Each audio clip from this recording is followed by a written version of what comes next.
If you follow the W, you know the Indiana Fever have been living at the center of the basketball universe for a minute now. That kind of spotlight doesn't just illuminate, it magnifies everything. Every good run, every awkward lineup, every possession where the ball sticks for a beat too long. And as the conversation turns from how far can this team go to how do they actually win the whole thing, the mood around the building has shifted from grateful to ruthless. The front office looks ready to carve this roster into a shape that makes sense around their stars, and that means some tough calls are coming. Call it a reset, a renovation, a reshaping, whatever your word is, the point is the same. 8 players are walking into the most pressure-packed offseason of their careers because the bar just got raised for making it in Indiana. Before we dig into names, let's set the stage. The Fever's identity is becoming crystal clear. Caitlin Clark is the engine, the tempo setter, the magnet who pulls a second defender out to 30 feet and opens back cuts you can drive a truck through. Aaliyah Boston is the fulcrum, her screens, her seals, her patience on the short roll. She turns space into shots, misses into second chances, chaos into order. And Kelsey Mitchell is the ignition switch. When Kelsey is cooking, the floor doubles in size. That's your spine. Everything else has to fit around that trio like precision parts in a high-performance machine. Shooters who don't flinch, defenders who can switch and scramble, connectors who move the ball before it sticks, and a bench that tilts games in 8-minute stretches without collapsing the identity. That's why the front office is leaning into urgency. It's not panic, it's focus. The WNBA is a league of narrow margins, 12 roster spots, a hard cap that punishes sentimentality, and a postseason where one bad matchup can make 6 months of work vanish. You can't carry duplicate skill sets. You can't stockpile vibes. You can't keep players who don't help you on the nights the ball won't go in. And you really can't keep anyone who short-circuits Clark's read and react rhythm or crowds Boston's workspace in the paint. That's the criteria. That's the filter. And when you run this roster through it, 8 names land squarely on the chopping block. Not because they're not talented, but because the Fever finally look committed to coherence. Here's the other thing about the W. Opportunities are scarce, and job descriptions are ruthless. You're either solving problems or you're creating them. That doesn't mean 8 players are guaranteed to go. It means 8 players have to prove they're essential, now. And for each of them, we're going to talk about the path to staying, the reason they're at risk, and what the team would be looking for if they move on. Fair? All right, let's get into it. Sydney Colson, the locker room glue, the elite bench communicator, a veteran who can read the game like a coach with a jersey on. There's a reason every team Sydney touches swears by her. But the calculus is cold. Backup guards in this offense have to pressure the rim or stretch the floor, and ideally do both while defending like their paycheck depends on it. Because it does. If you're handling secondary minutes next to Clark, you've got to punish teams for showing 2 at the point of attack. If you're taking minutes without Clark, you've got to organize the second unit without turning the pace into molasses. Leadership, humor, and IQ matter. But with Clark's usage and Mitchell's bucket getting, the Fever can't allocate a guard spot to vibes alone. The path to staying? Hit open threes at a respectable clip, hound point of attack possessions, and turn every defensive read into an early push that produces easy paint touches. Otherwise, the front office will chase a younger, longer guard who can be switchable across 2 or 3 positions and keep the tempo violent. Lexi Hull. Every coach loves a wing who guards on time, communicates in coverage, and trusts the scheme. Lexi does that. She's physical at the nail, she's disciplined on the weak side, and she'll take every tough assignment without blinking. But the subtext is obvious. When you're a defense-first wing alongside Clark and Boston, your jumper can't be a maybe. You're going to be open, on the slot relocate, on the hammer kick, on the early drag when the defense tags Boston and scrambles back late. That shot has to go down, or teams will simply stunt at the ball, play off you, and choke out the lane. If Lexi's clip rises and she continues to cut with purpose, she's a connector who makes lineups hum. If not, Indiana will hunt for a floor spacer with similar defensive energy but more gravity. The wing minutes are where this team could go from good to scary. You can feel the staff's appetite for a bigger, bouncier 3-and-D profile here. Damaris Dantas. The appeal is real. A bigger body who can toggle between the 4 and 5, set bruising screens, and function as a relief valve passer from the top of the floor. When she's spaced and her shot is respected, the offense breathes. When it's not, you feel the air getting sucked out of possessions. The issue is pace and coverage. The Fever want to run. You can see it in the way Clark scans 2 passes ahead and the way Boston sprints into deep seals. And that tempo asks a lot of the bigs trailing the play. Defensively, the margin is thin. If you're not switching comfortably or walling off drivers and drop without fouling, the matchups get brutal fast. Dantas' path to staying is tied to health, conditioning, and three-point volume. If she's a high-confidence pick-and-pop threat who boxes out like it's personal, she feels a real need.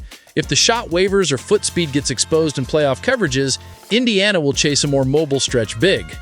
Ariel powers. There's nothing complicated about Ariel's talent. She's a bucket, full stop. She drives with force, she can live in the mid-range when the game slows, and she's got the swagger you want in tough fourth quarters. The question is fit. The Fever already have a high-usage initiator in Clark and a closing time scorer in Mitchell. If Ariel isn't punishing closeouts with catch-and-shoot threes or slicing to the rim off second-side actions, you can end up with too many cooks and not enough movement. On defense, she's stronger than she gets credit for, but a system built on switching and early help needs pristine communication in second efforts. The path to staying is straightforward. Be the version of Ariel who flies around off the ball, hits threes at volume, and turns defensive rebounds into immediate rim pressure. If the clip dips or possessions devolve into isolation, the Fever will pivot toward a lower usage wing who raises the math without eating touches. Natasha Howard. Big name, big resume, and a very specific decision tree.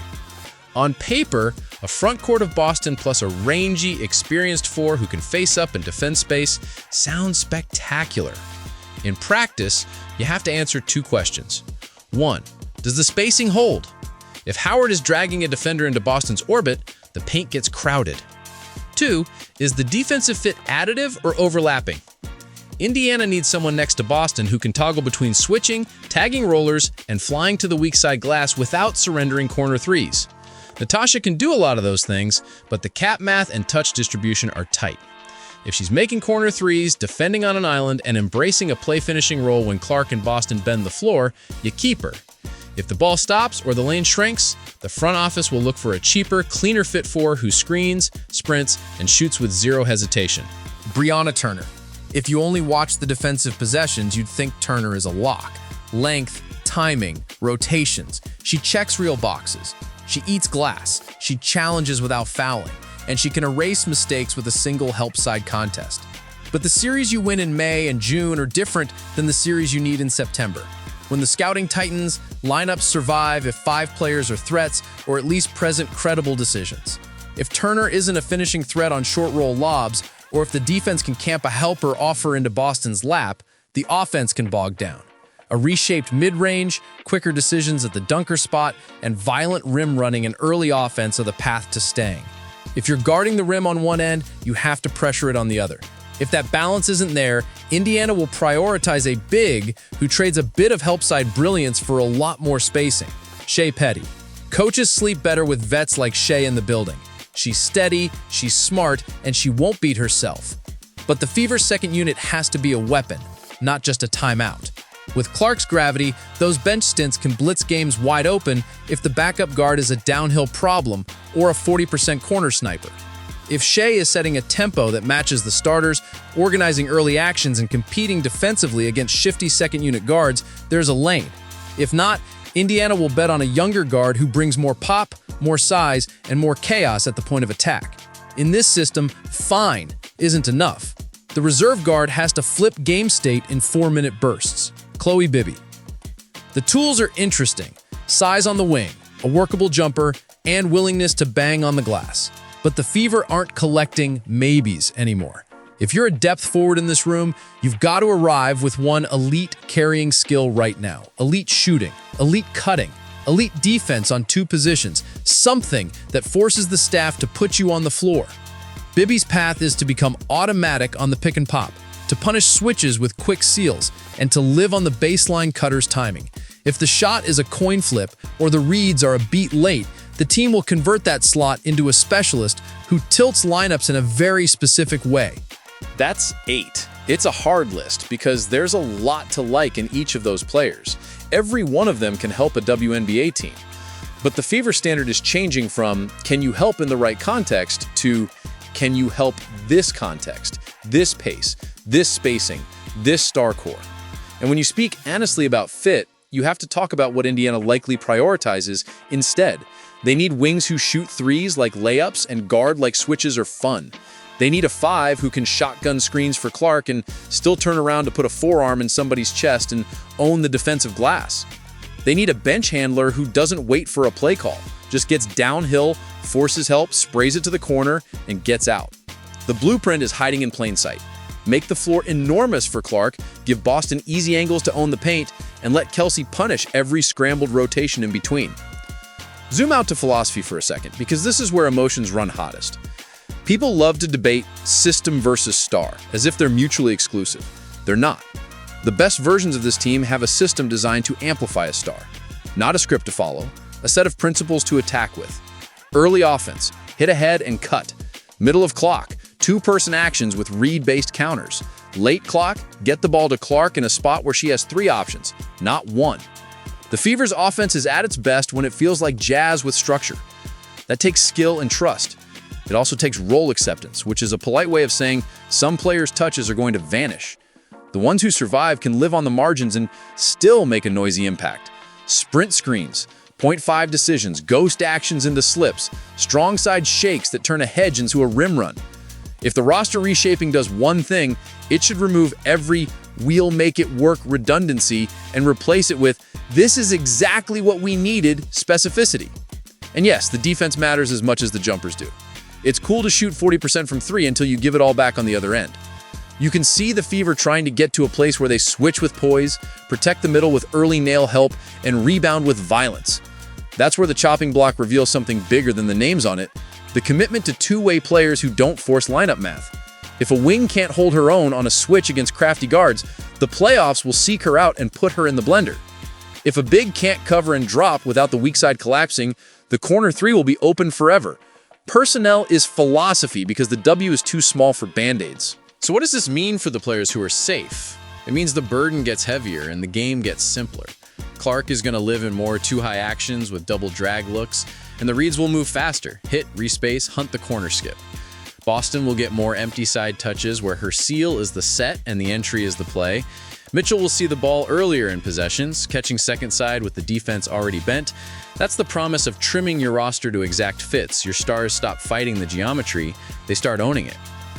If you want a picture of what the front office is chasing, think of sequences like this. Clark triggers a pace push off a defensive board, first pass up the sideline, sprint drag screen from the trailing big. Mitchell lifts from the corner to the wing as the weak side defender hesitates between tagging the roller and staying home on a 40% shooter. The ball swings once, the stunt comes late, and now you're choosing your poison. Boston burying her defender on a deep seal, a wing cutter sneaking behind a ball-watching help defender, or a skip pass to a shooter whose feet are set and mind is quiet. That's what fit looks like. It's not sexy on paper, it's devastating on the floor. Now for each of the 8, let's talk about conditions, the what would have to be true scenarios that flip their outlook from chopping block to, hey, you can't cut that. For Colson, it's 15 reliable minutes where the bench offense never feels stuck and the defense gets louder. She doesn't need to become Chris Paul, she needs to organize chaos and knock down enough open threes that teams can't cheat. For Hull, it's a season where her three-point percentage isn't just good, it's feared, and her closeouts become opportunities, not turnovers. For Dantas, it's threes at volume and a body that survives switch-happy opponents without bleeding fouls. For Powers, it's embracing finisher over creator, cutting in the gaps Clark creates, and staying locked in defensively for multiple efforts every possession. For Howard, it's accepting a role that leans into defense and play finishing, while proving the jumper is something opponents must honor. For Turner, it's turning her defensive brilliance into easy buckets, rim runs, seals, putbacks, and trimming every beat of decision-making on the short roll. For Petty, it's pace, pace, pace, turning 8 seconds into a paint touch 10 times a game.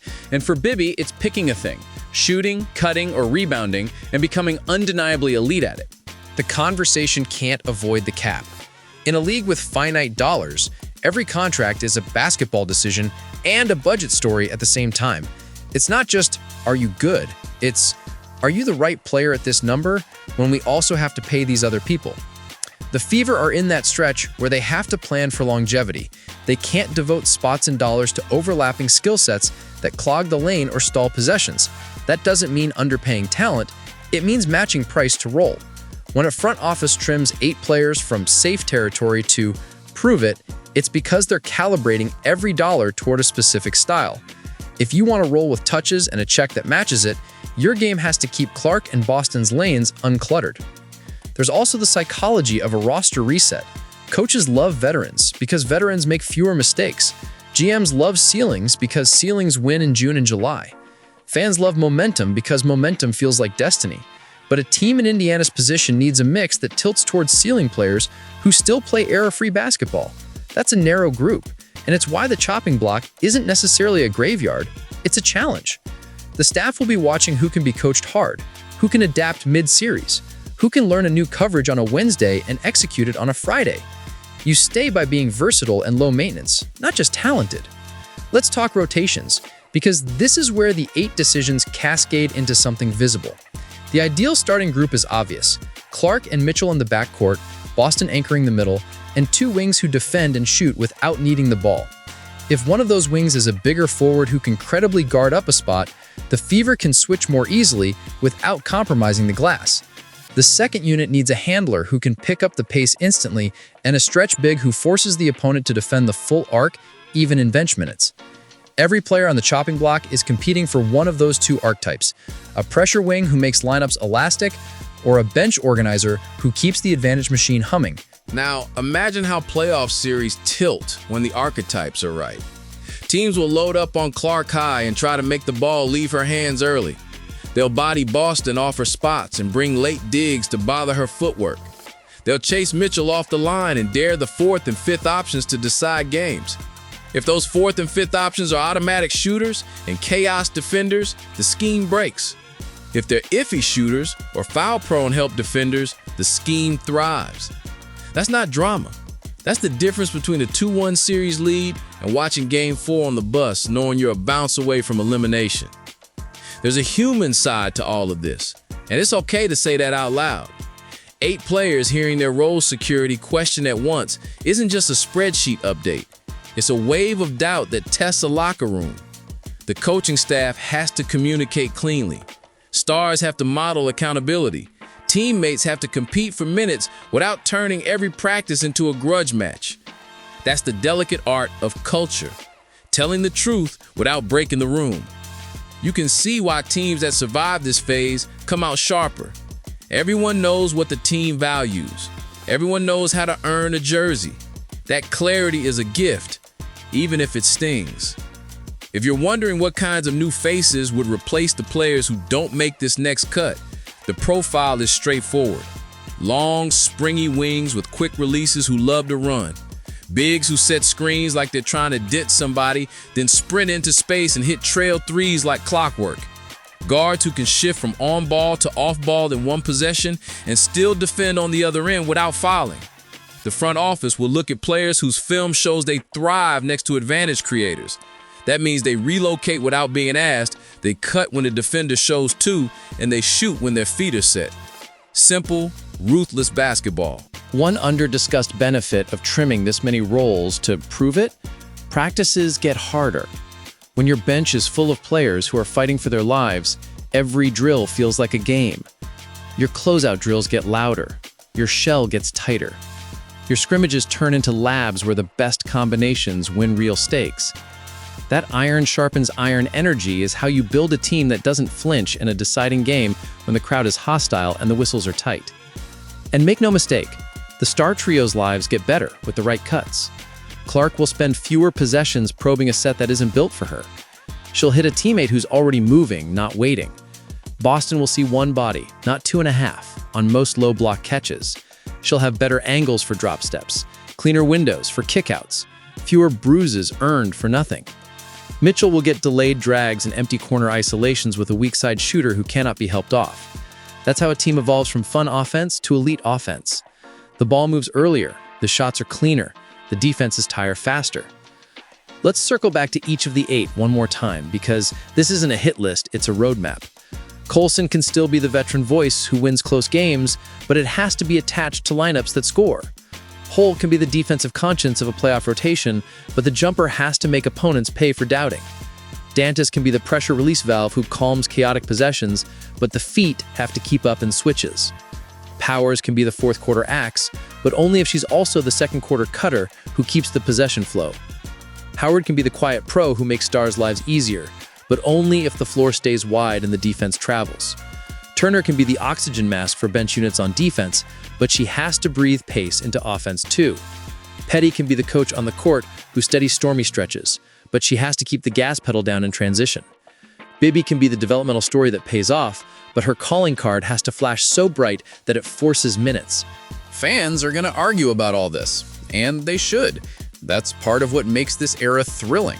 The Fever went from a rebuild that felt theoretical to a blueprint you can actually diagram. There's enough film now to say, when they play this way, they're hard to handle, and enough data to say, when they lean into old habits, opponents breathe easy. The cuts, the trades, the signings, those are the headlines. The story is deeper. A franchise choosing an identity and refusing to compromise it. Not in game plans, not in rotations, not in the 12th roster spot. And look, there's risk.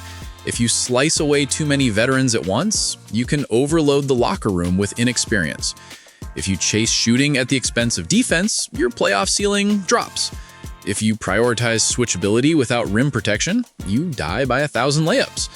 The front office has to thread a needle here, but the alternative, holding on to nice-to-have pieces that don't actually raise your ceiling, has a cost too. Years vanish in that kind of complacency. The Fever don't want that. The Stars don't have patience for it. The fan base certainly doesn't. Here's the part that should make Indiana fans lean forward. The core is championship caliber. Clark's passing has already broken habits across the league. Defenses load territory against her, not players. Boston's poise would be impressive for a 5-year vet, and she's still learning the angles she can own. Mitchell's self-creation is a weapon that punishes every conservative coverage. That's a trio you can build parades around. The 8 names on the chopping block are not about star power. They're about removing friction so that power can flow, possession after possession, series after series. So if you're one of those 8 players, what do you do tomorrow? You watch film. You shoot until your shoulders burn. You memorize the reads that let Clark hit you in stride. You take it personally on the defensive glass. You sprint the floor like there's a stopwatch on your paycheck. You make yourself impossible to cut by becoming the player the system needs, not the player your resume says you are. That's the path. That's always been the path. And if you're the team, you keep telling the truth. You tell the room that nothing is guaranteed except the standard. You tell them the ball will find energy, that the minutes will find discipline, that the postseason will find the weak link if you let it. You make it clear that the goal isn't to be exciting in January and February, it's to be inevitable when it matters. That's the language of contenders, and it's about time Indiana spoke it fluently. The big picture takeaway is simple and loud. The Fever aren't destroying their roster in a reckless way, they're destroying the parts that don't match where they're going. The 8 players on the chopping block aren't villains or scapegoats, they're stress tests for a franchise choosing to be elite. Some will answer the test and stick. Others will find great homes elsewhere and contribute in different schemes. That's the W. That's the business. It's tough, it's compressed, and it rewards teams that know who they are. When the dust settles and the ball tips again, you'll be able to tell quickly if the plan worked. Does the offense feel lighter? Are the corners occupied by shooters opponents refuse to leave? Is Boston catching deep more often? Is Clark making the pass with her feet already set for the next read? Is Mitchell feasting on tilted floors instead of chiseling tough twos out of crowded space? If the answer to those questions is yes, then the chopping block wasn't cruelty, it was clarity. And that's where we'll leave it. Indiana has stars in their prime, and a fan base ready to sprint with them. The moves ahead will sting for some, thrill others, and keep every debate show in the country fed. But underneath the noise is a straightforward truth. The Fever finally seem committed to playing a brand of basketball that looks like their best self. 8 players now stand in the doorway between nice roster and nightmare opponent. Some will step through with them, some won't. Either way, the message is out. This is Caitlin Clark's pace, Aaliyah Boston's paint, Kelsey Mitchell's green light, and anybody who joins them has to expand the floor, sharpen the rotations, and raise the ceiling. If Indiana gets those choices right, what some people call destroying the roster will look a lot like building a champion.